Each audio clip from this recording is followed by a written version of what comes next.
नमस्कार दोस्तों, स्वागत है आपका अपने YouTube चैनल बिनु एजुकेशन पॉइंट में। दोस्तों, बिहार जीविका भर्ती 2025 जो है ये बहुत बड़ी भर्ती है, क्योंकि इसका सीट जो है कितना है याद रखना, 2747 भर्ती है। ठीक है, और जिसका भी ड्रीम है दोस्तों, या दोस्तों जो बेरोजगार है और चाह रहे हैं कि हमको जीविका में नौकरी हो जाए किसी भी तरह, तो ये क्लास उसके लिए बहुत ही ज़्यादा इंपॉर्टेंट रहने वाला है, क्योंकि हूबहू आपको दोस्तों जो है इसी पैटर्न पे और यही से क्वेश्चन आपको जो है डायरेक्ट छपने वाला है, याद रखेंगे। ठीक है, आज हम लोग जो दोस्तों यहाँ पे लगाएंगे प्रैक्टिस सेट नंबर यहाँ पे जो है 8 लगाएंगे। इससे पहले आपका 1 से लेकर के 7 तक इसका क्लास दोस्तों करवा दिए हैं। ठीक है, अगर आपका क्लास छूट गया है तो आपको प्लेलिस्ट दोस्तों मिल जाएगा। इसका प्लेलिस्ट में जाके 1 से लेकर के 7 तक दोस्तों जो है वीडियो क्रम से दोस्तों दिया हुआ है, आप जाके देख लेंगे। ठीक है, और दोस्तों याद रखना, डेली ये क्लास आपको सुबह में 8 बजे आता है, तो सुबह में 8 बजे कॉपी कलम लेके आप तैयार रहेंगे। ठीक है, एकदम दोस्तों जो है परीक्षा में सारा क्वेश्चन छपने वाला है, हूबहू दोस्तों पैटर्न को फॉलो करके जो आपका सिलेबस दिया गया उसके आधार पे सेट को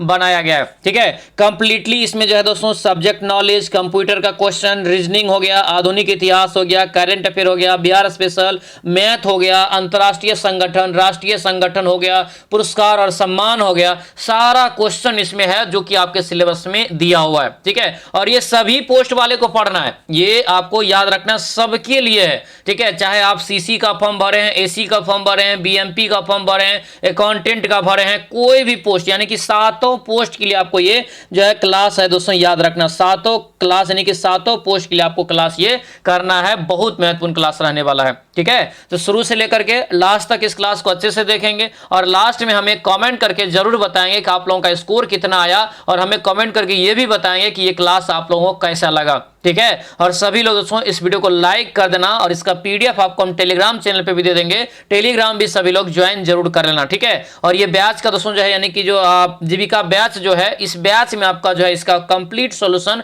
पीडीएफ भी दे देंगे। ठीक है, तो जो भी अभी तक बैच से नहीं जुड़े हैं, आज ही बैच से जुड़ जाना, क्योंकि दोस्तों समय ज्यादा नहीं है। अगर आप दोस्तों बैठे रह जाएंगे तो फिर दोस्तों समय निकल जाएगा, फिर दोस्तों तैयारी आपका नहीं हो पाएगा, कोई और लेके चला जाएगा। और याद रखना, इस तरह से हम आपको पढ़ा रहे हैं कि समझिए कि A to Z चीज आपके दिमाग में जो है दोस्तों सेट कर देते हैं। ठीक है, क्योंकि आपको थ्योरी देते हैं और उसके जस्ट नीचे में आपको जो है उसका एमसीक्यू क्वेश्चन करवाते हैं, ऑब्जेक्टिव क्वेश्चन करवाते हैं, जिस तरह से आपके एग्जाम में क्वेश्चन पूछा जाएगा। यानी कि समझिए कि जो पढ़ाई लिखाई छोड़ दिए हैं, कोई मतलब नहीं है, उसका भी अगर सपना है दोस्तों जो है हम जीविका में नौकरी ले लेंगे, तो ये बैच से आपका जो है जॉब दोस्तों हो जाएगा। ठीक है, तो सिलेक्शन बैच ले लेंगे, आपको जो है एप्स का लिंक इस वीडियो के डिस्क्रिप्शन बॉक्स में हम दे दिए हैं। ठीक है, चलिए क्लास को यहाँ पे जो है शुरू करते हैं। भारत का जो है आधुनिक इतिहास से हम लोग शुरू करेंगे।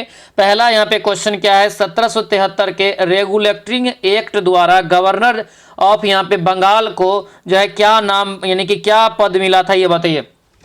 ठीक है, ये बताइए। तो देखिए गवर्नर ऑफ बंगाल यहाँ पे, लेकिन इसका जो नाम बदला गया, ये 1773 के रेगुलेटिंग एक्ट के तहत इसका नाम बदल के क्या किया पता है, खाली एक ही चीज इसमें जोड़ा गया, जनरल को जोड़ा गया था। ठीक है, यानी कि गवर्नर जनरल ऑफ जो है बंगाल कहा जाने लगा। आंसर क्या हो जाएगा, ए आपका यहाँ से राइट आंसर होगा दोस्तों, तो ये ए आपको यहाँ से याद रखना। ठीक है, अगला यहाँ पे क्वेश्चन है कि डॉक्ट्रिन, देखिए डॉक्ट्रिन ऑफ लेप्स नीति किस गवर्नर जनरल ने लागू किया था, ये बताइए। ये जो लागू किया गया था डलहौजी के द्वारा, किसके द्वारा, लॉर्ड डलहौजी के द्वारा। आंसर यहां से क्या हो जाएगा, तो सी आपका राइट आंसर होगा, सी यहां से दोस्तों याद रखना। इसके तहत क्या किया जा रहा था दोस्तों, जो भी मतलब एक तरह से जो अभिभावक वाला रिसायत था, जिसका दोस्तों अधिकार था, उसको दोस्तों अपने साम्राज्य में मिला लिया गया था, किसके द्वारा, डलहौजी के द्वारा। हड़प नीति के तहत ये आपको मिलाया गया था, याद रखेंगे। ठीक है, अगला क्वेश्चन है स्वदेशी आंदोलन दोस्तों कब प्रारंभ हुआ, ये क्वेश्चन बहुत हाईलाइट रहता है, याद रखना। स्वदेशी आंदोलन का प्रारंभ दोस्तों हुआ था 1905 में, ये बंगाल विभाजन के विरोध में शुरू हुआ था, याद रखना, बंगाल विभाजन के विरोध में। इसीलिए क्वेश्चन ये भी पूछा जाता है बंग भंग आंदोलन कब हुआ, याद रखना इसको, बंग भंग आंदोलन पूछे कब हुआ, तो ये भी आपको कब हो जाएगा, 1905 में हो जाएगा, याद रखेंगे। ठीक है, अगला क्वेश्चन यहाँ पे है कि भारतीय राष्ट्रीय कांग्रेस का विभाजन जो है सूरत स्प्लिट दोस्तों कब हुआ था। देखिए भारतीय राष्ट्रीय कांग्रेस दोस्तों जो है बदल गया था 2 गुट में, नरम दल और गरम दल के गुट में। ये विभाजन जो दोस्तों हुआ था कांग्रेस का 1907 में हुआ था, और ये दोस्तों अधिवेशन कहाँ हो रहा था, तो सूरत में हो रहा था। यहाँ पे जो लिखा है सूरत में हो रहा था। ठीक है, आंसर क्या हो जाएगा, 1907 में ये विभाजन हो गया। आंसर ये बी आपका राइट आंसर होगा। पुनः जो ये दोस्तों एक हो गया था ये 1916 ईस्वी में। ठीक है, लखनऊ अधिवेशन में पुनः एक हो गया था, याद रखेंगे। ठीक है, अगला यहाँ पे क्वेश्चन है, गांधी इरविन समझौता कब हुआ था? गांधी इरविन समझौता जो हुआ था ये कब हुआ था, ये बताइए। तो ये दोस्तों हुआ था कब? तो याद रखना 1931 में। आंसर यहाँ से क्या हो जाएगा? तो सी आपका राइट आंसर होगा। सी यहाँ से आपको याद रखना, ठीक है। और इसी समझौता के बाद गांधी जी जो है द्वितीय गोलमेज सम्मेलन में भाग लिया था लंदन में जाकर के, ठीक है। आंसर क्या हो जाएगा? सी आपका यहाँ से बिल्कुल करेक्ट आंसर हो जाएगा। अगला यहाँ पे क्वेश्चन है दोस्तों, राष्ट्रीय और अंतरराष्ट्रीय संगठन। राष्ट्रीय और अंतरराष्ट्रीय संगठन से यहाँ पे क्वेश्चन देखेंगे, यूएन सेक्रेटरी काउंसिल मतलब क्या हुआ? संयुक्त राष्ट्र सुरक्षा परिषद के अस्थायी सदस्य की संख्या कितना है? तो देखिए अस्थायी सदस्य जो होता है टोटल 5 होता है, ठीक है। और अस्थायी सदस्य जो होता है, लिख लेना कॉपी में, अस्थायी सदस्य जो होता है वो टोटल 10 होता है, ठीक है। कुल मिला के जो होता है कुल हो जाएगा कितना? 10 और प्लस 5 कितना हो जाएगा? 15 हो जाएगा, ठीक है। और ये भी याद रखना दोस्तों, ये जो 5 अस्थायी सदस्य देश है कौन कौन है पता है? ये देश याद रखना, अमेरिका हो जाएगा, रूस हो जाएगा, चीन हो जाएगा, ब्रिटेन हो जाएगा और फ्रांस हो जाएगा। ये यहां से आपको याद रखना। भारत एक अस्थायी सदस्य इसमें है, ये भी यहां से आपको याद रखेंगे, ठीक है। ब्रिक्स का कौन सा यहाँ पे सदस्य देश नहीं है, ये बताइए कौन सा इसमें से ब्रिक्स का सदस्य देश दोस्तों नहीं है? देखिए ब से ब्राजील यहाँ पे है, आर से रूस यहाँ पे है, आई से इंडिया भारत यहाँ पे है, ठीक है। लेकिन सी से चीन होता है, एस से साउथ अफ्रीका होता है, इसमें जापान दोस्तों नहीं है। ऑप्शन नंबर सी आपका क्या हो जाएगा? तो करेक्ट आंसर होगा जापान इसमें सम्मिलित नहीं है, याद रखना, ठीक है। WTO का मुख्यालय कहाँ है, ये बताइए। WTO का मुख्यालय जो हो जाएगा कहां पर? तो जनेवा में। आंसर यहां से बी आपका राइट आंसर होगा। WTO का मुख्यालय जनेवा में। जनेवा कहां है? स्विट्जरलैंड में है। WTO की स्थापना याद रखना 1 जनवरी को दोस्तों ये जो है 1995 में हुआ, ये भी यहां से आपको याद रखना, ठीक है। अगला यहाँ पे क्वेश्चन दोस्तों पूछा जा रहा है, यूनिसेफ मुख्य रूप से किस कार्य पर केंद्रित है, ये बताइए। यूनिसेफ का मुख्यालय कहां पे है? ये आपका हो जाएगा न्यूयॉर्क में। लेकिन ये किस लिए दोस्तों, यानी कि कौन सा कार्य करता है पता है? बच्चों के लिए आपको कार्य करता है, बच्चा के स्वास्थ्य हो गया, उसके बाद बाल दोस्तों जो है कल्याण। आंसर ये बी आपका यहां से बिल्कुल राइट आंसर होगा। बी दोस्तों यहां से आपको याद रखना है। अगला यहाँ पे क्वेश्चन है, G20 का कौन सा यहाँ पे जो है अस्थाई सचिवालय कहाँ है? देखिए G20 का अस्थाई सचिवालय कहाँ पर, ये बताइए। तो G20 का क्या होता है? तो आपको अस्थाई सचिवालय कहीं पर नहीं है। ये आपको फंसाने के लिए क्वेश्चन पूछा जा सकता है, क्योंकि क्या होता है तो दोस्तों इसमें क्या होता है, तो प्रत्येक साल के लिए अलग अलग देश के द्वारा यह अध्यक्षता किया जाता है, ठीक है। जैसे कि अपना भारत ने कब किया था? भारत भी किया था 2023 में किया था, ठीक है। इसी प्रकार से 2025 में जो हो रहा था आपका होगा यहाँ पे कहाँ हो रहा है? तभी आपका जो हो जाएगा दक्षिण अफ्रीका में हो जाएगा, यही होता है। तो इसका कहीं पे अस्थायी सचिवालय नहीं है, याद रखेंगे इस चीज को। अगला यहाँ पे दोस्तों देखेंगे, बिहार और केंद्र की योजना। बिहार और केंद्र की यहाँ पे योजना देखेंगे। मुख्यमंत्री उद्यमी योजना का मुख्य उद्देश्य क्या है, ये बताइए। मुख्यमंत्री उद्यमी योजना का मुख्य उद्देश्य जो है 11 का राइट आंसर बताएंगे क्या हो जाएगा? तो ये होगा युवाओं को स्वरोजगार हेतु जो है सहायता प्रदान करना। आंसर यहाँ से बी आपका राइट आंसर होगा। बी दोस्तों यहाँ से आपको याद रखना इंपॉर्टेंट रहेगा, ठीक है। अगला यहाँ पे क्वेश्चन है, प्रधानमंत्री कौशल विकास योजना क्या है? प्रधानमंत्री कौशल विकास योजना कब प्रारंभ हुआ? 12 का राइट आंसर बताइए। तो ये हो जाएगा 2015 में दोस्तों। आंसर ये सी आपका राइट आंसर होगा, 2015 में यहां से आपको याद रखना, ठीक है। आगे यहाँ पे क्वेश्चन है, जल जीवन हरियाली क्या है? जल जीवन हरियाली अभियान किस राज्य के द्वारा चलाया जा रहा है या शुरू किया गया है? 13 का करेक्ट आंसर बताइए। तो जल जीवन हरियाली अभियान जो है ये अपना प्यारा बिहार हो जाएगा। आंसर यहाँ से क्या होगा? बी आपका राइट आंसर होगा। और ये दोस्तों शुरुआत जो हुआ था जल जीवन वाला, ये 2019 में इसका शुरुआत हुआ है, ये भी यहाँ से आपको याद रखना। क्वेश्चन बहुत भिविया रहेगा, क्योंकि इसी सब चीज से ज्यादातर आपको क्वेश्चन देखने को मिलेगा। और मैंने पहले ही बता दिया है, हूबहू क्वेश्चन आपको छपेगा एग्जाम में, बस आपको अच्छे से क्लास करना है। आंसर क्या हो जाएगा? बी आपका यहां से करेक्ट आंसर हो जाएगा। और दोस्तों सपना है पूरा कि हमको दोस्तों करना है, इसमें लग भीड़ के नौकरी लेना है, तो आप जो है एप्स डाउनलोड करके वहां पे बैच ले लीजिए, क्योंकि एप्स पे आपका जो है आपके सब्जेक्ट नॉलेज का, आपके सिलेबस को अच्छे से फॉलो करके एक एक करके थ्योरी आपको पढ़ाते हैं, फिर उसका एमसीक्यू क्वेश्चन करवाते हैं, फिर आपको टेस्ट देते हैं। ए टू जेड चीज आपको वहां पे दोस्तों मिल जाएगा, ए टू जेड चीज, ठीक है। तो ये सारा चीज आपको कहां मिलेगा? एप्लीकेशन पे मिलेगा, ध्यान रखना। आंगनवाड़ी केंद्र किस योजना का हिस्सा है? 14 का राइट आंसर बताइए। आंगनवाड़ी केंद्र जो है दोस्तों याद रखना, इसका राइट आंसर होगा क्या? ये ICDS का, ICDS ऑप्शन ए होगा, ए यहां से याद रखेंगे। ये क्या होता है पता है? इंटीग्रेटेड चाइल्ड डेवलपमेंट सर्विस होता है इसका फुल फॉर्म। आंसर ये आपका यहाँ से करेक्ट आंसर हो जाएगा। अगला यहाँ पे क्वेश्चन देखेंगे, प्रधानमंत्री ग्राम सड़क योजना कब लागू हुआ ये बताइए। प्रधानमंत्री ग्राम सड़क योजना दोस्तों कब लागू हुआ? तो ये आपको सुबह में भी क्लास में बताए थे। क्या हो जाएगा ये राइट आंसर यहाँ से दोस्तों? कल के सुबह में ये आपको क्लास में आया था। क्या हो जाएगा ये आपका राइट आंसर? 2000 ईस्वी में। आंसर यहाँ से बी आपका ये करेक्ट आंसर होगा। बी यहाँ से आपको याद रखना, ठीक है। आगे यहाँ पे देखेंगे पुरस्कार और सम्मान। क्या देखेंगे? पुरस्कार और सम्मान। भारत का जो है यानी कि पहला भारत रत्न जो है किस वर्ष दिया गया ये बताइए। पहला भारत रत्न दोस्तों 3 व्यक्ति को दिया गया था। 3 व्यक्ति का नाम सभी लोग कॉपी में नोट कर लेना। सी राजगोपालचारी, सर्वपल्ली राधाकृष्णन और सीबी रमन। ये 3 व्यक्ति को पहली बार भारत रत्न से सम्मानित किया गया था। और भारत रत्न जो है भारत का सर्वोच्च पुरस्कार है, ये भी यहां से याद रखेंगे। ये 1954 से दोस्तों दिया जा रहा है। 1954 में पहली बार दिया गया था। ऑप्शन बी आपका करेक्ट आंसर हो जाएगा। आगे यहाँ पे क्वेश्चन है, मेन बुकर पुरस्कार क्या है? मेन बुकर पुरस्कार किस भाषा में लिखी पुस्तकों को दिया जाता है? 17 का राइट आंसर बताइए। किस भाषा में लिखी पुस्तकों को दिया जाता है? तो याद रखना ये अंग्रेजी हो जाएगा। क्या होगा? अंग्रेजी। यहां से ऑप्शन नंबर बी आपका राइट आंसर होगा। अंग्रेजी दोस्तों यहां से अच्छे से याद रखेंगे। आगे यहाँ पे क्वेश्चन है, रमन मैग्सेसे पुरस्कार जो है किस क्षेत्र में दिया जाता है? 18 का राइट आंसर बताइए। रमन मैग्सेसे पुरस्कार दोस्तों याद रखना ये जो दिया जाता है समाज सेवा के क्षेत्र में। किसके क्षेत्र में? समाज सेवा के क्षेत्र में। ऑप्शन नंबर ये सी आपका बिल्कुल करेक्ट आंसर हो जाएगा। अगला यहाँ पे क्वेश्चन है, शांति स्वरूप भटनागर पुरस्कार किस क्षेत्र से जुड़ा हुआ है? तो शांति स्वरूप भटनागर पुरस्कार जो दिया जाता है ये किस क्षेत्र में दिया जाता है? तो साइंस एवं टेक्नोलॉजी, ठीक है, यानी कि विज्ञान और प्रौद्योगिकी में ये आपको दिया जाता है। आंसर यहाँ से जो है सी आपका बिल्कुल करेक्ट आंसर होगा, ध्यान रखेंगे। आगे बढ़ते क्या यहाँ पे है, खेलों का जो है सर्वोच्च सम्मान राजीव गांधी खेल रत्न का नाम बदलकर क्या कर दिया ये बताइए। बहुत ज्यादा इंपॉर्टेंट क्वेश्चन रहेगा, याद रखना ये, ठीक है, बहुत ज्यादा। क्या हो जाएगा बताइए? राजीव गांधी खेल रत्न पुरस्कार का नाम बदल करके दोस्तों रखा है मेजर ध्यानचंद खेल रत्न पुरस्कार। ऑप्शन नंबर बी आपका यहां से करेक्ट आंसर होगा। अब यहां से ये भी क्वेश्चन उठता है कि ये नाम कब बदला गया? याद रखना ये बहुत इंपॉर्टेंट है। 2021 में ये नाम को बदल दिया गया, याद रखना। आंसर ये बी आपका यहां से करेक्ट आंसर हो जाएगा। आगे यहाँ पे खेल से संबंधित यहाँ पे देखेंगे प्रश्न, ठीक है। भारत ने पहली बार ओलंपिक हॉकी यानी ओलंपिक में दोस्तों जो है हॉकी का स्वर्ण पदक कब जीता था?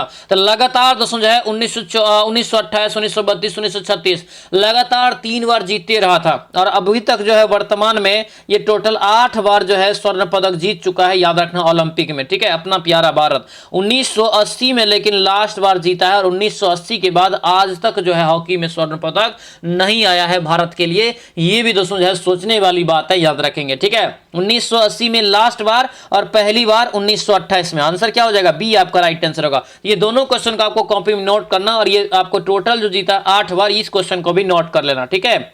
अगला यहाँ पे है, किस खिलाड़ी को हॉकी का जादूगर कहा जाता है? बताइए, किस खिलाड़ी को हॉकी का जादूगर कहा जाता है? इसका राइट आंसर बताइए। क्या हो जाएगा दोस्तों? 22 का करेक्ट आंसर यहाँ से मेजर ध्यानचंद। आंसर यहाँ से बी आपका राइट आंसर होगा। मेजर ध्यानचंद दोस्तों जो है इसी को कहा जाता है हॉकी का जादूगर। ऑप्शन नंबर बी आपका यहाँ से करेक्ट आंसर हो जाएगा। आगे बढ़ेंगे, डेविस कप क्या है? डेविस कप जो है किस खेल से संबंधित है? तो इसका राइट आंसर बताइए। डेविस कप दोस्तों जो है ये टेनिस प्रतियोगिता में दोस्तों होता है, टेनिस का खेल होता है इसमें। आंसर क्या हो जाएगा? टेनिस हो जाएगा। ऑप्शन नंबर ये ए आपका जो है राइट आंसर हो जाएगा। अगला क्वेश्चन है बहुत ज्यादा वीवीआई, ठीक है। देखिए, फीफा का जो विश्व कप दोस्तों 2026 में होने वाला है, ये दोस्तों किस देश में होगा ये बताइए। फीफा का जो है वर्ल्ड कप दोस्तों 2026 में किस देश में होगा? कॉपी में छाप लेना, एग्जाम में आएगा क्वेश्चन। इसका राइट आंसर याद रखना अमेरिका हो जाएगा, ठीक है, अमेरिका यहां से हो जाएगा। उसके बाद दोस्तों याद रखना जो है कनाडा, फिर मैक्सिको, ये 3 जगह पे होगा, ठीक है। अमेरिका, कनाडा और मैक्सिको, ये 3 देशों में आपको ये खेला जाएगा, याद रखेंगे इस चीज को, ठीक है। अगला यहाँ पे क्वेश्चन है, भारतीय महिला क्रिकेट टीम की पहली महिला कप्तान कौन है ये बताइए। देखिए, भारतीय महिला क्रिकेट टीम जो है उसकी पहली महिला कप्तान कौन है? इसका राइट आंसर बताइए। तो ये हो जाएगा Shantha Rangaswamy. Shantha Rangaswamy, option number B आपका यहां से करेक्ट आंसर होगा। तो शांता रंगास्वामी यहां से आपको याद रखना है। आगे यहाँ पे देखेंगे करंट अफेयर से सवाल, ठीक है। A to Z चीज जो भी आपके सिलेबस में लिखा है ना सारा क्वेश्चन इसमें इंक्लूड करके हम करवा रहे हैं, और इस कदर से दोस्तों यकीन मानिए कोई नहीं करवा रहा है। चाहे आप किसी का भी बैच लीजिए, कहीं भी यूट्यूब पे क्लास करिए, लेकिन इतना बेहतरीन तरीका से हर सेक्शन को सिलेक्ट करके दोस्तों जो है कोई क्लास नहीं करवा रहा है, ठीक है। तो अच्छे से क्लास करिए, यहाँ से आपका सफलता 100% है। रेगुलर बेस पे आपको क्लास अच्छे से कर रहा है, ठीक है। चलिए इसका राइट आंसर बताइए। 2025 का अंतरिम बजट किसने प्रस्तुत किया, इसका करेक्ट आंसर बताइए। तो देखिए बजट कौन पेश करता है पता है ना, वित्त मंत्री के द्वारा ये पेश किया जाता है। और भारत के जो वर्तमान में वित्त मंत्री है, फाइनेंशियल मिनिस्टर है, कौन है, तो याद रखनी निर्मला सीतारमण। आंसर यहां से ए आपका जो है करेक्ट आंसर हो जाएगा। आगे यहां देखेंगे चंद्रयान 3 क्या है, देखिए चंद्रयान 4 दोस्तों जो है 2027-28 तक में जो है लॉन्च करने की जो है योजना बना रही है भारत सरकार जापान के सहयोग से। लेकिन देखिए यहाँ पे यानी कि चंद्रयान 3 जो है सफलतापूर्वक जो है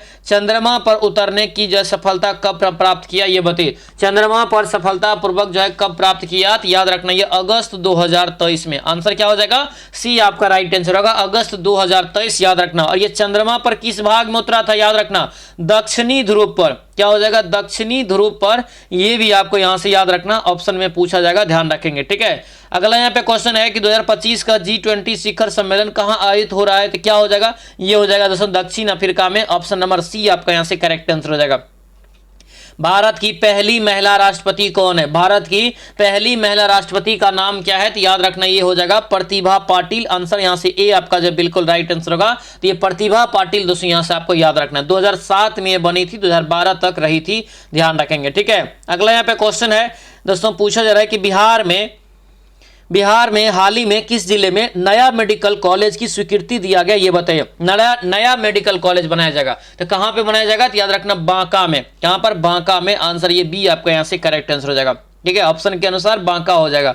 आगे बढ़ेंगे, 2025 में जो है आईसीसी चैंपियन ट्रॉफी कहां आयोजित हुआ था, ये बताइए। ये दोस्तों जो हुआ था आईसीसी, जिसमें अपना प्यारा भारत जो है इसका चैंपियन भी बना था, तो ये दोस्तों पूछा जा रहा है कि कहां आयोजित किया गया था, तो ये किया गया था याद रखना जो है संयुक्त अरब अमीरात में। आंसर यहां से क्या हो जाएगा, तो ये सी आपका जो राइट आंसर होगा दोस्तों, यहां से सी जो है अच्छे से याद रखना इंपॉर्टेंट रहेगा, ठीक है। चलिए अगला यहाँ पे क्वेश्चन देखेंगे, क्या पूछा जा रहा है। दिया यहाँ पे क्वेश्चन दोस्तों कि दिया है कि भारत का जो है कौन सा राज्य शून्य कार्बन उत्सर्जन वाला पहला राज्य बना, इसका राइट आंसर बताइए। तो ये हो जाएगा दोस्तों Himachal Pradesh. Option number D आपका जो है करेक्ट आंसर होगा, डी याद रखेंगे। बिहार स्पेशल का जीके यहाँ पे देखेंगे हम लोग, ठीक है। बिहार स्पेशल में बिहार की सबसे लंबी नदी कौन सी है, क्या हो जाएगा, ये गंगा नदी हो जाएगा, ठीक है। अच्छे से याद रखना, यहाँ पे कोसी और गंगा में कंफ्यूजन आपका हो सकता है, लेकिन गंगा नदी है, इसकी लंबाई है 445 किलोमीटर। ये यहाँ से दोस्तों याद रखेंगे, ठीक है। चलिए अगला यहाँ पे क्वेश्चन है, पूछा जा रहा है कि अजीमाबाद क्या है, अजीमाबाद किसका पुराना नाम है, ये बताइए। अजीमाबाद जो है किसका पुराना नाम है, इसका राइट आंसर तो हो जाएगा ये पटना जिला। क्या हो जाएगा, पटना का पुराना नाम। पटना का और भी नाम है, पाटलिपुत्र, कुसुमपुर, ठीक है। ये सभी नाम किसका है, तो याद रखना जो है पटना का है, याद रखेंगे, ठीक है। आगे यहाँ पे क्वेश्चन है, बिहार में शेरशाह सूरी का समाधि कहाँ पे है। शेरशाह सूरी का समाधि स्थल यानी कि ये जो है मकबरा एक प्रकार से कहाँ हो जाएगा, तो ये सासाराम रोहतास में। आंसर यहाँ से क्या हो जाएगा, ए आपका दोस्तों राइट आंसर होगा। तो ए यहाँ से आपको ध्यान रखना है। आगे बढ़ते हैं, यहाँ पे सबसे जरूरी दोस्तों, यहाँ पे ये सिलेक्शन दिलाने वाला बैच अभी तक दोस्तों जो ज्वाइन नहीं किया है, अभी भी आप लोगों के डिमांड पे ये ऑफर दोस्तों जो है अवेलेबल है, ठीक है। 249 में अभी भी आपके पास मौका है कि दोस्तों बेहतरीन कंटेंट के साथ सफलता वाला दोस्तों जो है क्वेश्चन पढ़ के एग्जाम पास कर सके, ठीक है। देखिए आपका तैयारी अगर नहीं भी है, आपको 100% तैयारी की गारंटी है, इसमें आपको तैयारी हम करवाएंगे, ठीक है। A to Z चीज का तैयारी, हर सिलेबस का, हर टॉपिक का, हर चीज का इसमें तैयारी आपका हो रहा है, याद रखना, ठीक है। ऑलरेडी ये क्लास आपको 21 तारीख से दोस्तों शुरू है, आपको अभी ओनली दोस्तों जो है 3 से 4 दिन आपका क्लास हुआ है, ठीक है। आज ही इस क्लास को आप ज्वाइन कीजिए, क्योंकि देखिए सपना पूरा करेगा, क्योंकि इसमें जो हम पढ़ा रहे हैं ना, एक एक कंटेंट पे बहुत मेहनत है, क्योंकि एक एक कंटेंट को व्याख्या तैयार करना, फिर उसका दोस्तों जो है MCQ क्वेश्चन लगाना, फिर दोस्तों सही उस क्वेश्चन का आंसर लगाना, ये बहुत बड़ी बात है, ठीक है। और हम आपके लिए इतना मेहनत कर रहे हैं, तो इसका आप लाभ उठाइए। और ये 249 में कुछ नहीं लगाया। आप ही बताइए 249 का भी रिचार्ज भी नहीं आ रहा, और 249 में आपको जो है हम मंजिल तक पहुंचाने वाला बैच यहाँ पे दे रहे हैं। ठीक है, तो जो भी अभी तक ये सिलेक्शन बैच से नहीं जुड़े हैं जीविका भर्ती के लिए, आज ही इस बैच से जुड़ जाएंगे। याद रखना, जुड़ने के लिए क्या करेंगे तो इस एप्लीकेशन को आपको डाउनलोड करना है अपने मोबाइल में, और आपको जो है वहां पे जो है आप साइन अप कर लेंगे मोबाइल नंबर डाल के। उसके बाद आपको जो है जाना है पेड कोर्स में। ठीक है, पेड कोर्स में जाएंगे तो दोस्तों आपको जीविका ये भर्ती आपको सेम ये पोस्टर आपको मिलेगा, उस पर क्लिक करेंगे तो नीचे में बाय नो का ऑप्शन आएगा, आप बाय कर लेंगे। ठीक है, आपको याद रखना है ये सफलता आपको दिला के रहेगा, क्योंकि इसमें लाइव क्लास, रिकॉर्ड क्लास, उसके बाद चैप्टर वाइज थ्योरी, एमसीक्यू हो गया, इंपॉर्टेंट नोट्स हो गया, प्रैक्टिस सेट हो गया, सारा चीज आपको इसमें है। चाहे आप एरिया कोऑर्डिनेटर की तैयारी कर रहे हैं, चाहे आप कम्युनिटी कोऑर्डिनेटर की, चाहे आप जो है ब्लॉक प्रोजेक्ट मैनेजर की, कंटेंट की, A to Z चीज की आपको तैयारी यहाँ पे हो रहा है। इस बैच को आज ही आप ज्वाइन कर लेंगे। ठीक है, सपना पूरा करने वाला बैच है, अपने पैर पे खड़ा होने वाला ये बैच है। याद रखना है इसी को। ठीक है, अपना पैर पर जब तक खड़ा नहीं होगे कोई पूछने वाला दोस्तों अभी का दौर में नहीं है, याद रखना। ठीक है, चलिए आगे बढ़ते। क्या यहाँ पे है, बिहार स्थापना दिवस कब मनाया जाता है? बिहार स्थापना दिवस कब मनाया जाता है? 36 का राइट आंसर बताइए। ये प्रत्येक वर्ष दोस्तों जो है 22 मार्च को मनाया जाता है। आंसर यहाँ से सी आपका राइट आंसर होगा, ध्यान रखना। ठीक है, आगे यहाँ पे क्वेश्चन है, नालंदा विश्वविद्यालय को यूनेस्को के विश्व धरोहर में कब घोषित किया गया, ये बताइए। यूनेस्को के विश्व धरोहर में कब घोषित किया गया? 37 का करेक्ट आंसर क्या हो जाएगा, ये बताइए। तो ये हो जाएगा 2016 में। आंसर क्या होगा? 2016, ऑप्शन नंबर सी आपका यहाँ से करेक्ट आंसर हो जाएगा। अब यहाँ पे दोस्तों जो है मैथ है, और एकदम दोस्तों जो हम इतना तोड़ तोड़ के मैथ हम बताने वाले हैं कि आपको नहीं भी आता है, याद रखना दोस्तों आपको मैथ आने लगेगा। ठीक है, आपको मैथ आएगा भी और आपका एग्जाम भी निकलेगा। ठीक है, आपको जो है क्लास यहाँ पे अच्छे से करिए। देखिए क्या कर रहा है, क्वेश्चन को समझिए पहले। किसी वस्तु को जो है 800 रुपया में खरीदा गया। किसी कोई वस्तु है, मान लेते हैं कोई शर्ट है जिसको 800 रुपया में खरीदा गया और 960 में बेच दिया गया। लाभ प्रतिशत क्या होगा? स्वाभाविक है कि कम में खरीदा, ज्यादा में बेचा तो लाभ हुआ है। लाभ यहाँ पे जो हुआ है तो कितना का लाभ हुआ है? 800 में खरीदा, 960 में बेचा, मतलब ये लाभ जो हुआ है उसमें कितना का हुआ है? तो लाभ हुआ ये आपको 160 रुपया का। ठीक है, अब ये कह रहे हैं कि लाभ प्रतिशत निकाले, तो लाभ प्रतिशत यानी कि दोस्तों यहाँ पे जो है प्रॉफिट लिख देते हैं। प्रॉफिट प्रतिशत हो जाएगा कितना? तो लाभ गुना 100। ठीक है, लाभ गुना 100, और बट्टे में हमेशा अगर प्रतिशत निकालना है, लाभ हानि कुछ प्रतिशत, आपको जो है बट्टे में हमेशा क्रय मूल्य रखना है। क्रय मूल्य कितना है, यानी कि खरीदा जो जाता है वो क्रय मूल्य हो गया। क्रय मूल्य किसे कहते हैं? जिस दाम पर कोई वस्तु को खरीदा जाता है वो क्रय मूल्य हो गया। ठीक है, तो ये क्रय मूल्य यहाँ पे हो जाएगा 800, तो बट्टे में आपको यहाँ से 800 दे देना। ठीक है, अब काट दीजिए, ये जीरो और ये जीरो कट गया, ये जीरो और ये जीरो कट गया, 8 दूना 16 हो गया और 10 दूना 20 हो गया। कितना निकला? ये 20%। यहाँ से इसका जो है करेक्ट आंसर हो जाएगा, ऑप्शन नंबर सी आपका करेक्ट हो जाएगा। ठीक है, सी यहाँ से दोस्तों याद रखेंगे। आगे यहाँ पे क्वेश्चन है कि एक ट्रेन जो है दोस्तों 72 किलोमीटर प्रति घंटा की रफ्तार से चल रही है, 18 सेकेंड में वह कितनी दूरी तय करेगा, ये बताइए। तो कितनी दूरी तय करेगा आप खुद बनाइए, क्योंकि कॉपी कलम लेके आप बैठे हैं। ठीक है, और तो ज्यादा आपको समझ में आएगा। तो यहाँ पे बताइए राइट आंसर क्या हो जाएगा। सबसे पहले यहाँ पे देखिए, ये है किलोमीटर प्रति घंटा में और ये है सेकेंड में। क्या करेंगे सबसे पहले, तो इसको दोस्तों यहाँ पे आंसर भी देखना है, आंसर है मीटर में, इसी को बदल देते हैं मीटर प्रति सेकेंड में। ठीक है, तो 72 को अगर हम लोग मीटर पर सेकेंड बदलेंगे तो क्या करेंगे, 5/18 से गुना करेंगे।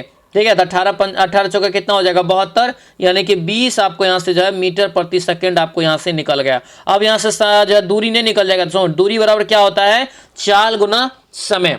चाल कितना निकला? 20 निकला, और यहाँ पे दोस्तों जो 18 हो जाएगा। ठीक है, कितना निकला यहाँ से? सेकंड, यानी कि 18 है, 18 दूना 36 हो गया ना, 360 मीटर। आंसर क्या हो जाएगा? ये आंसर यहाँ से हो जाएगा 360, ऑप्शन नंबर बी आपका यहाँ से जो है करेक्ट आंसर हो जाएगा। तो बी यहाँ से जो है आपको याद रखना है। ठीक है, चलिए अगला यहाँ पे क्वेश्चन दोस्तों देखेंगे, क्या पूछ रहे कि किसी संख्या का जो है 40% दोस्तों 120 है, वह संख्या क्या होगी? किसी संख्या का मतलब संख्या एक है, संख्या मान लेते हैं x है। ठीक है, x का ये 40% यहाँ पे निकाल देंगे। ठीक है, 40% यहाँ पे कितना हो जाएगा? 40 का प्रतिशत का बट्टे में 100 बराबर यहाँ से कितना हो जाएगा? 120। काटिए इसको, यहाँ से 4 तिया 12 हो गया, 3 मरतबे कट गया, x बराबर कितना हो जाएगा? कोना कोनी गुना करेंगे 300, यानी कि यह संख्या कितना था? 300 था। ऑप्शन नंबर यहाँ से डी आपका जो है राइट आंसर हो जाएगा। ठीक है, आगे बढ़िए। क्या यहाँ पे कह रहे कि ए किसी काम को 12 दिन में करता है, बी किसी काम को 18 दिन में कर सकता है, दोनों मिला के वह काम कितने दिन में पूरा करेगा ये बताइए। दोनों मिला के यह काम जो पूरा करेगा ये बताना है। तो यहाँ पे क्या हो जाएगा, तो 1/12 प्लस यहाँ से 1/ क्या हो जाएगा 18 हो जाएगा कि नहीं हो जाएगा। ये पूरा आपको डिटेल क्लास आपको जो है ब्यास में हम पढ़ाएंगे, मैथ A to Z चीज, ठीक है। यहाँ पे क्या हो जाएगा, एलसीएम 18 और 12 कैल्शियम लेंगे, कितना हो जाएगा 18 12 कैल्शियम यहाँ से 36 हो गया, 12 तिया यहाँ से 36, 18 दूना 36, ठीक है। ये जो आपको निकला है 1/A प्लस 1/B बराबर निकला।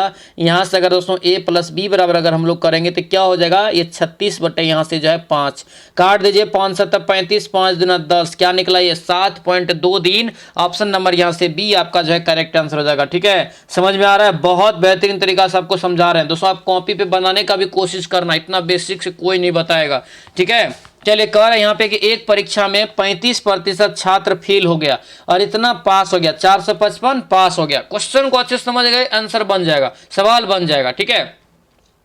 कह रहा इतना फेल हो गया और इतना पास हो गया। आप ही बताइए दोस्तों, अगर ये कोई परीक्षा में 35% फेल हुआ है, इसका मतलब है कि ये 65% यहाँ से पास हुआ है। कहीं पे भी कुछ भी होता है तो 100% पे होता है कि नहीं होता है। जब 100% में 35 फेल है तो पास कितना है 65 है, तो 65% यानी कि मान लेते हैं दोस्तों यहाँ पे कि दोस्तों जो है कुल छात्र x है, x का यहाँ से दोस्तों 65% यहाँ पे कितना हो जाएगा, ये पास बराबर यहाँ से हो जाएगा 455 हो गया ना, 405 बराबर इतना यानी कि 55 हो गया। काट दीजिए इसको काट देंगे यहाँ से दोस्तों, तो ये 65 और यहाँ से जिसको काटेंगे तो ये 7 मरतबे आपको यहाँ से कट जाता है। कितना मरतबे, 7 मरतबे, 7 से गुना हो जाएगा, कोना कोनी कितना निकल गया 700 यहाँ से आपको निकल जाएगा। 700 दोस्तों कुल छात्र था। आंसर यहाँ से क्या हो जाएगा, सी आपका यहाँ से जो है राइट आंसर होगा। सी दोस्तों यहाँ से आपको ध्यान रखना है, ठीक है। चलिए आगे बढ़ते, क्या यहाँ पे है, 2 वर्ष के लिए दोस्तों जो है 5,000 रुपये पर 10% वार्षिक दर से चक्रवृद्धि ब्याज क्या होगा। देखिए इतना दिन से आप लोग हम सिंपल इंटरेस्ट वाला सवाल दे रहे थे, आज यहाँ पे लेकर के आए हैं जो है चक्रवृद्धि ब्याज। सबसे पहले चक्रवृद्धि दोस्तों क्या होता है, सबसे पहले ये समझिए, चक्रवृद्धि उसे कहते हैं जो 1 वर्ष, अगर मान के चलिए 1,000 रुपया किसी को ब्याज दिए, ठीक है, और 1 साल के 2 साल के लिए दिए हैं, तो 1 साल में भी तो ब्याज आएगा। तो 1 साल में जो ब्याज आता है वो 1,000 में जुट जाता है, उस पूरा पे फिर आपको ब्याज चलता है, वो हो गया चक्रवृद्धि ब्याज, ठीक है। ये यहां से आपको अच्छे से पहले समझ में आना चाहिए। सबसे पहले 2 वर्ष के लिए देगा तो हम सिंपल इंटरेस्ट पे इसको बनाएंगे एकदम बेसिक तरीका से। देखिए हम 2 वर्ष के लिए कर रहे हैं, 1 वर्ष के लिए निकाल लेते हैं। यहाँ पे 1 वर्ष के लिए ब्याज जो निकालेंगे सिंपल इंटरेस्ट तो क्या हो जाएगा, मूलधन गुना समय गुना दर, तो दर यहाँ पे 10 है और 1 वर्ष के लिए यहाँ से पहले हम निकाल रहे हैं, ठीक है। बट्टे में कितना हो जाएगा 100 हो जाएगा कि नहीं हो जाएगा 100, और यहाँ से 00 कट गया, यहाँ से गुना करें कितना निकल जाएगा 500, यहाँ से आपको दोस्तों यहाँ से निकल गया 500। अब ध्यान दीजिए यहाँ पे, अब ये जो 500 रुपया हुआ, ये 5,000 में जुट के दूसरा वर्ष में ब्याज चलेगा, यही होता है चक्रवृद्धि ब्याज। अब यहाँ पे दोस्तों 5,000 था, 500 और जोड़ देंगे तो कितना हो जाएगा 5500 हो जाएगा टोटल। 5500 का दोस्तों यहाँ से 10% और 1 वर्ष का तो यहाँ पे 500 निकल गया, फिर यहाँ से 1 वर्ष का निकाल लेंगे तो 2 वर्ष का नहीं हो जाएगा, बट्टे में आप 100 कर दीजिए, ठीक है। 00 कट गया, यहाँ पे कितना निकला 550 निकल गया, 550 इन दोनों को जोड़ दीजिए 1050 निकल जाएगा, यही हो गया चक्रवृद्धि ब्याज। आंसर यहाँ से बी आपका दोस्तों करेक्ट आंसर होगा, ठीक है। चक्रवृद्धि ब्याज थोड़ा साधारण ब्याज से ज्यादा निकलता है, ठीक है, ज्यादा होता है, याद रखेंगे इस चीज को, ठीक है। अगला यहाँ पे क्वेश्चन है, एक आदमी ने एक वस्तु को दोस्तों जो है 10% हानि पर बेचा और यदि वह 270 में अधिक में बेचता तो उसमें 5% तक क्या होता है लाभ प्राप्त होता है। तो क्रय मूल्य ज्ञात करना है। तो देखिए लाभ यहाँ पे 5%, हानि 10%, इसका मतलब यहाँ से 105 लाभ हुआ और हानि दोस्तों यहाँ पे 90 हो जाएगा क्योंकि 10% हानि है, और यही दोनों का अंतर कितना है 270 यहाँ पे आपको दिया हुआ है, दिया है कि नहीं दिया है। अब ये दोनों को घटा लीजिए, कितना हो जाएगा 15, अब 15 बराबर यहाँ से कितना हो जाएगा 270 हो जाएगा। यहाँ से काटेंगे तो 18 मरतबे आपका कट जाएगा, लेकिन 1% बराबर दोस्तों कितना निकला आपको तो 18, इसीलिए 100% बराबर कितना निकल जाएगा तो आपको 1800 निकल जाएगा, ठीक है 1800। आंसर यहाँ से क्या हो जाएगा, ये सी आपका यहाँ से राइट आंसर हो जाएगा। अगला यहाँ पे क्वेश्चन है रीजनिंग का सवाल, ठीक है, रीजनिंग है, बनाइए फटाफट सभी लोग। देखिए इस दोनों का अंतर कितना है 4 है, इन दोनों का अंतर कितना है 6 है, इन दोनों का अंतर कितना है 8 है, इसका अंतर कितना होगा तब 2 होगा क्योंकि 2 के अंतराल में बढ़ते जा रहा है। तो यहाँ पे क्या करेंगे 10 अगर हम लोग जोड़ेंगे दोस्तों तो कितना हो जाएगा ये 10 20 और 10 30 हो जाएगा, 30 यहाँ से इसका राइट आंसर होगा। ऑप्शन नंबर बी आपका जो है करेक्ट आंसर होगा। एक एक चीज आपको हम पढ़ाने वाले, रीजनिंग हो कुछ भी हो, सारा चीज आपको हम पढ़ाएंगे। ये देखिए आपको नंबरिंग वाला है, और मैंने आपको पहले ये ट्रिक बताए हैं कि ABCD का आप जो नंबर जरूर याद कर लेना, आपको इंपॉर्टेंट रहेगा, एग्जाम में समय भी बच जाएगा। देखिए C बराबर 3 होता है, A बराबर 1 होता है, T बराबर 20 होता है ना। तो D बराबर कितना हो जाएगा दोस्तों, D होता है 4, O जो होता है कितना होता है, तो O दोस्तों आपका जो हो जाएगा 15 हो जाएगा, और G जो होता है ये 7 होता है। तो कितना हो गया 415, 7 किस में है, 415 7 ऑप्शन नंबर ए में है। ए यहाँ से क्या हो जाएगा, इसका राइट आंसर हो जाएगा। आगे बढ़ते, क्या यहाँ पे दिया है दोस्तों कि A जो है B से छोटा है, A जो है B से छोटा है, तो जैसे जैसे इसमें कहेगा वैसे वैसे ही करना है। B से छोटा है तो B यहाँ पे दे दिया, और A यहाँ से जो है छोटा है, ठीक है। उसके बाद C सबसे बड़ा है, क्लियर यहाँ पे कर है नहीं, ये यहाँ पे देखिए A जो है B से छोटा है, B से छोटा कर दिया, लेकिन C से बड़ा है, इसका मतलब है C जो है इससे भी छोटा है, A से भी छोटा है, और D सबसे बड़ा है, D यहाँ पे सबसे बड़ा है। तो यहाँ पे देखिए स्पष्ट यहाँ पे दिख रहा है कि पूछा जा रहा है कि सबसे छोटा कौन है, तो क्या हो जाएगा C होगा। आंसर यहाँ से क्या हो जाएगा C, यानी कि C जो है सबसे छोटा है, ठीक है। आगे यहाँ पे देखेंगे, दिया यहाँ पे किसी दर्पण छवि, यहाँ पे एक ट्रिक बताएंगे दोस्तों, याद रखना, उंगली पे ये इष्ट को आप लिख लेना और कॉपी पे छाप देना। समझ रहे मेरा बात को, उंगली पे लिख लेना, कॉपी पे छाप देना, आपको दर्पण छवि निकल जाएगा, मिरर वाला ये आपको निकल जाएगा। 48 का जो राइट आंसर यहाँ से निकलेगा, क्या निकलेगा, तो आपको TSAE निकल जाएगा। TS किस में है, TS, क्योंकि देखिए TSAE हो जाएगा, ठीक है। आंसर यहाँ से क्या ए में है ना, ए यहाँ से जो है इसका राइट आंसर हो जाएगा, ठीक है। आगे यहाँ पे क्वेश्चन है कि यदि सभी फूल गुलाब है और कुछ फूल पीले हैं तो निम्न में से कौन सा निष्कर्ष यहाँ पे सही है, निष्कर्ष कौन सा सही है। देखिए सभी गुलाब फूल है, लेकिन यहाँ पे करेक्ट कुछ ही फूल जो है पीला है, तो सभी फूल पीला है बिल्कुल गलत है, ये नहीं हो सकता है। कुछ गुलाब पीला है, ये भी यहाँ पे दोस्तों बिल्कुल यहाँ पे जो है हम कॉन्फिडेंस के साथ नहीं कह सकते हैं, लेकिन कुछ फूल गुलाब है, ये क्लियर है, ठीक है। कुछ फूल गुलाब है इसमें से, ये तो क्लियर है। आंसर यहाँ से सी हो जाएगा, ये यहाँ से नहीं होगा। ऑप्शन नंबर सी आपका ये करेक्ट आंसर हो जाएगा। अगला यहाँ पे क्वेश्चन दिया है 1, 8, 27 और 64, क्या किया है पता है, 1 का क्यूब, ठीक है, उसके बाद 2 का क्यूब, फिर किया है 3 का क्यूब, फिर 4 का क्यूब, और अगला जो होगा 5 का क्यूब होगा, क्योंकि ये सारा क्रम में चल रहा है, ठीक है। तो 5 का क्यूब कितना होता है, 125 होता है। आंसर यहाँ से सी आपका जो बिल्कुल राइट आंसर हो जाएगा, ध्यान रखेंगे। अगला यहाँ पे आप देखेंगे कंप्यूटर की प्रवीणता से क्वेश्चन देखेंगे, और ये याद रखना सबको पढ़ना है ये भी, क्योंकि कंप्यूटर के 10 नंबर सबको पढ़ना है, ये चीज आप अच्छे से याद रखेंगे, ठीक है। BIOS का पूरा नाम क्या होता है, BIS का पूरा जो फुल फॉर्म होता है दोस्तों, ये क्या होता है, basic input output system. Answer यहाँ से ए आपका बिल्कुल करेक्ट हो जाएगा। आगे यहाँ पे बढ़ेंगे, एक्सेल में सूत्र जो होता है यानी फॉर्मूला किससे प्रारंभ होता है, एक्सेल में सूत्र या फॉर्मूला दोस्तों जो है किससे प्रारंभ होता है, तो ये बराबर से प्रारंभ होता है। ये क्वेश्चन भी आपको हम बताए हैं, ठीक है। आगे बढ़ेंगे, रैम किस प्रकार की मेमोरी है, RAM किस प्रकार की मेमोरी है, इसका राइट आंसर बताइए क्या हो जाएगा। RAM जो है किस प्रकार की मेमोरी है दोस्तों, तो ये अस्थाई मेमोरी है। कौन सा अस्थाई मेमोरी है, आंसर यहाँ से बी आपका जब बिल्कुल राइट आंसर हो जाएगा, ठीक है। अस्थाई मेमोरी है, अस्थाई मेमोरी जो होता है रोम होता है, ROM होता है, जो कि आपको रीड ओनली मेमोरी कर सकते हैं, लेकिन रैम जो है ये रैंडम एक्सेस मेमोरी, इसे घटाया बढ़ाया जा सकता है, ठीक है। अगला यहाँ पे क्वेश्चन देखेंगे, दिया है कि MS वर्ड में CTRL प्लस Z का क्या अर्थ होता है। CTRL प्लस अगर Z करते तो ये अंडू हो जाता है। आंसर यहाँ से क्या होगा, बी हो जाएगा। अंडो मतलब क्या होता है, यही चीज अगर हम मिटा देंगे और दोस्तों फिर से लाना है तो अंडो करेंगे तो आ जाएगा। आंसर यहाँ से क्या होगा, ये बी आपको यहाँ से जो है करेक्ट आंसर हो जाएगा।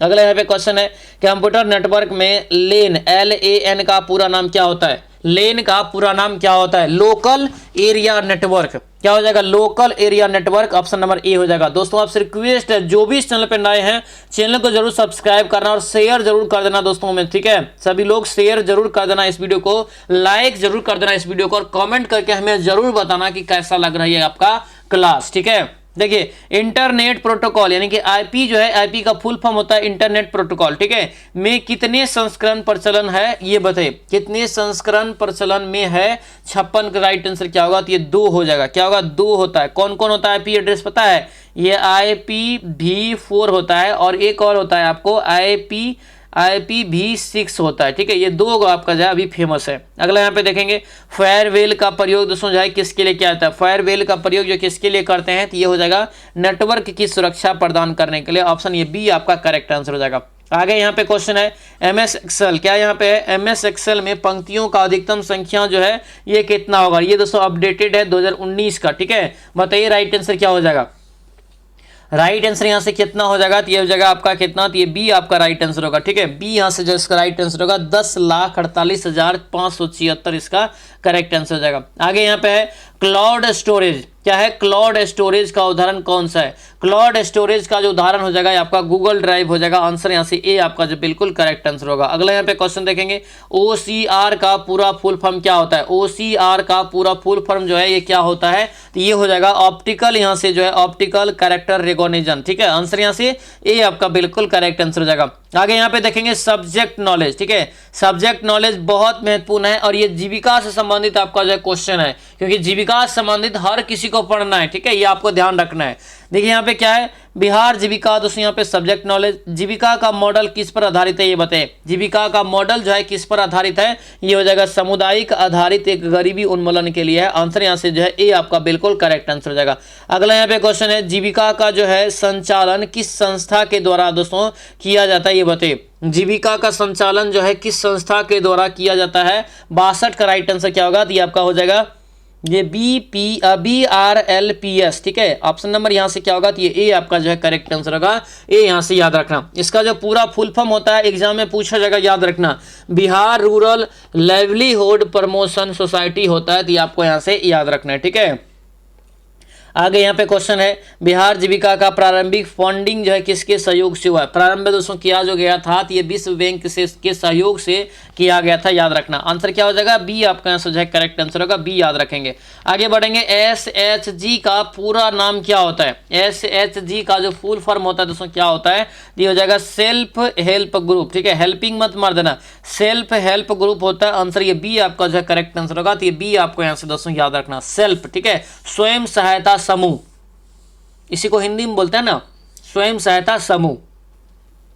चलिए अगला यहाँ पे क्वेश्चन देखेंगे दोस्तों, क्या पूछ रहे हैं कि जीविका के अंतर्गत कितने स्तर का संगठनात्मक जय रचना है, ठीक है। संरचना है तो 3 स्तर का होता है ना, 3 स्तर का होता है। आंसर यहाँ से क्या हो जाएगा, ये बी आपका यहाँ से जो करेक्ट आंसर होगा, बी याद रखना। क्या होता है बताएं आपको, ये सारा चीज आपको क्या हो जाएगा, SHG हो जाएगा। उसके बाद आपका क्या होता है, तो VO लेवल होता है। उसके बाद आपको CLF होता है, ठीक है। आंसर यहाँ से क्या हो जाएगा, 3 हो जाएगा। ऑप्शन बी आपका जो है करेक्ट आंसर होगा। जीविका का मुख्य फोकस क्षेत्र जो है कौन सा नहीं है ये बताइए, कौन सा नहीं है। तो ये कौन सा नहीं है, कि आपको रक्षा उत्पादन से इसको कोई मतलब नहीं है। इधर आपका दोस्तों मतलब है आजीविका से ग्रामीण से संबंधित, ठीक है। अगला यहाँ पे है क्लस्टर लेवल फेडरेशन, ठीक है। इसका जो पूरा फुल फॉर्म होता है CLF का, क्लस्टर लेवल जो है फेडरेशन होता है, किस स्तर का संगठन है ये बताइए। ये दोस्तों होता है प्रखंड स्तर का होता है। क्या हो जाएगा, प्रखंड यानी कि ब्लॉक स्तर का होता है। ऑप्शन नंबर सी आपका राइट आंसर होगा, सी आपको अच्छे से याद रखना है, ठीक है। आगे यहाँ पे देखेंगे क्या दिया है कि बिहार में जीविका का जो है विस्तार पूरे राज्य में कब किया गया था। तो ये किया गया सन 2009 में, ठीक है। 2009-10 यहाँ से याद रख लेना, ठीक है। 2009-10 में आपको किया गया, आंसर याद रखना। ये डी आपका जो है करेक्ट आंसर हो जाएगा। आगे बढ़ेंगे, क्या यहाँ पे दिया गया दोस्तों कि जीविका का जो है पहला CEO कौन था। बहुत इंपॉर्टेंट रहेगा, ये सभी आप लिख लेना कॉपी में। जीविका परियोजना का पहला CEO जो था दोस्तों कौन था, तो याद रखना ये अमिताभ वर्मा हो जाएगा। ऑप्शन नंबर सी आपका राइट आंसर होगा। लेकिन वर्तमान में कौन है, तो वर्तमान में दोस्तों जिसके CEO है दोस्तों कौन, तो ये हिमांशु शर्मा है। ये भी याद रखना, ये वर्तमान वाला है। क्या है, वर्तमान वाला, तो ये आपको यहाँ से याद रखना है, ठीक है। आगे बढ़ेंगे, क्या यहाँ पे जीविका के अंतर्गत किसी जो है परिवर्तन का वाहक माना जाता है। परिवर्तन का वाहक माना जाता है। 70 का करेक्ट आंसर बताइए क्या हो जाएगा। तो क्या होगा, ये सेल्फ हेल्प समूह यानी कि ग्रुप यानी कि स्वयं सहायता समूह हो जाएगा। आंसर यहाँ से क्या हो जाएगा, बी आपका राइट आंसर होगा। तो बी दोस्तों यहाँ से आपको याद रखना है, ठीक है। तो ये था दोस्तों आप लोगों का आज का दोस्तों जो है प्रैक्टिस पेपर, जो कि आपको सेट नंबर 8 यहाँ पे आप लोग करवाए हैं। कैसा लगा क्लास हमें कॉमेंट करके जरूर बताइए सभी लोग, और सभी लोग लाइक कर देना और कॉमेंट दोस्तों जरूर करना। और सबसे बड़ी बात, आप सब्सक्राइब जरूर कर लेना, ताकि जब भी वीडियो डालेंगे तो उसका नोटिफिकेशन आप तक पहुंच जाएगा। ठीक है, सब्सक्राइब जरूर इस चैनल को आप कर लेंगे। और जो भी अभी तक बैच नहीं लिए हैं, यहाँ पे ये देख सकते हैं आपको बेहतरीन बैच ये आपका है। इस बैच में समझिए कि आपको जो है रामबाण तैयारी हो रहा है, हर क्वेश्चन को एक लेवल में तैयारी करवा रहे हैं ताकि आपका एग्जाम निकल सके। ठीक है, तो जो भी अभी तक इस बैच से नहीं जुड़े हैं, आज ही दोस्तों इस मौका का फायदा उठाइए, क्योंकि 249 रुपया में आपको दोस्तों ये बैच मिल रहा है, याद रखना। ठीक है, एडमिशन ओपन है, याद रखना। ऑल सब्जेक्ट का यहाँ पे तैयारी आपको हो जाएगा, याद रखना। ऑल सब्जेक्ट का इसमें आपको तैयारी हो जाएगा, टेंशन लेने की कोई बात नहीं है दोस्तों। ठीक है, तो आप आज ही इस बैच से जुड़ेंगे। कैसे जुड़ेंगे बैच से? तो बैच के दोस्तों जो है, बैच का लिंक जो है इस वीडियो के डिस्क्रिप्शन बॉक्स में मिल जाएगा। ठीक है, वहीं पे आपको एप्लीकेशन का लिंक, एप्स का लिंक दे दिए हैं, उस ऐप को लोड करना है, फिर अपना मोबाइल नंबर डाल के क्या करना है जो है लॉगिन कर लेना है। उसके बाद दोस्तों जो है पेड ग्रुप में जाकर, पेड बैच में जाकर के इस बैच को आप खरीद लेंगे। ठीक है, तो जल्दी करें, आज ही दोस्तों जो है इस बैच को ज्वाइन कर लेंगे, क्योंकि ज़्यादा समय नहीं है एग्जाम में। ठीक है, और सभी को बता दीजिए ज़्यादा समय नहीं है, एग्जाम होगा। ठीक है, एग्जाम होगा तो आप अच्छे से तैयारी में अभी से लग जाइए, तभी जाके होगा। और सफलता बैच, सफलता जो बैच है, सफलता प्राप्त आपको करवा के छोड़ेगा, याद रखेंगे। ठीक है, तो चले सो आज के इस वीडियो को हम लोग यहाँ पे समाप्त करते हैं। मिलेंगे हम लोग जो है नेक्स्ट वीडियो में, नेक्स्ट क्लास में। तब तक के लिए जय हिंद।